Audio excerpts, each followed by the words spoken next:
আর্জেন্টিনাকে ট্রল করা ব্রাজিল পালালো মুখ লুকিয়ে। সামান্য তিউনিসিয়ার বিপক্ষে হিমশিম খাওয়া এই দল নাকি জিতবে বিশ্বকাপ, যা অনেকটা ছেঁড়া কাঁথায় শুয়ে আকাশের চাঁদ ধরার মতো স্বপ্ন।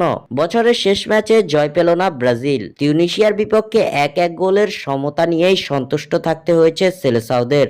ম্যাচ জুড়ে তিউনিসিয়ার রক্ষণে ক্রমাগত কাঁপন ধরালো, ঠিক ছন্দময় ছিল না কার্লো আনচেলত্তির ব্রাজিল। লক্ষ্যচ্যুত শট ও ভুল পাসের কারণে বল হারানো তো ছিলই, এর সঙ্গে যুক্ত হয় লুকাস পাকেতার পেনাল্টি মিসের হতাশা। গতকাল মঙ্গলবার মধ্যরাতে ফ্রান্সের লিলেতে ব্রাজিল নেমেছিল আগের ম্যাচের তুলনামূলক কম শক্তিশালী আফ্রিকান দেশ সেনেগালকে হারানো সুখস্মৃতি নিয়ে, কিন্তু বিশ্বকাপের প্রস্তুতিতে এবার তারা ধাক্কা খেল তিউনিসিয়ার কাছে।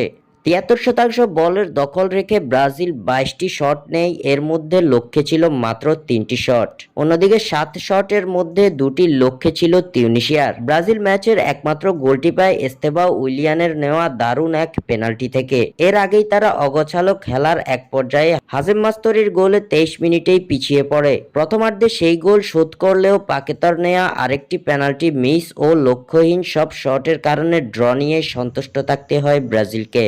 স্বাক্ষর থেকে সাদবিন ইসলাম।